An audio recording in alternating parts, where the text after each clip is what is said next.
हरणं पाहि पाण्डवपक्षं कौरवमदहरणं बाहुपराक्रमपूर्णं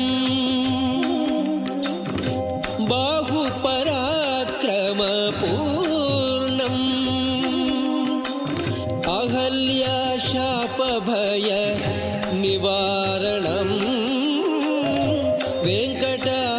वेङ्कटाचलनिलयं वैकुण्ठपुरवासं पङ्कजनेत्रं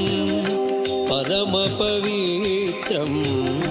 शङ्खचक्रधर चिन्मयरूपं